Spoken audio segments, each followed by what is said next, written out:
మిగతా వాళ్ళందరి మీద కూడా ఇక్కడే పోలీసులు కేసు పెట్టిన విషయం కూడా మీకు అందరికీ గుర్తు చేస్తూ ఉంటారు. ధర్నా చేసే కేసు, ర్యాలీ చేసే కేసు, పటాకులు కాలిస్తే కేసు, కేక్ కట్ చేసే కేసు, ఇట్లా కేసులన్నీ పెట్టి భయప్రాంతులు గురి చేయాలని ప్రయత్నం చేసినారు.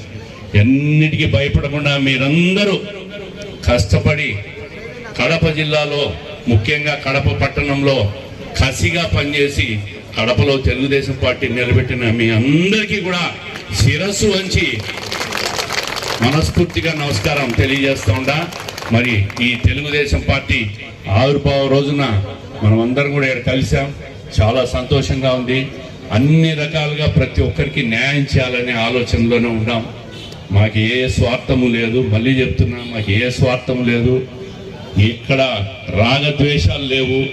పార్టీ, కడప, మీరు అందరం బాగుండాలనే ఆలోచనతోనే పనిచేస్తాం తప్ప ఎటువంటి భేదాభిప్రాయాలు కానీ ఇంకోటి కానీ లేవు.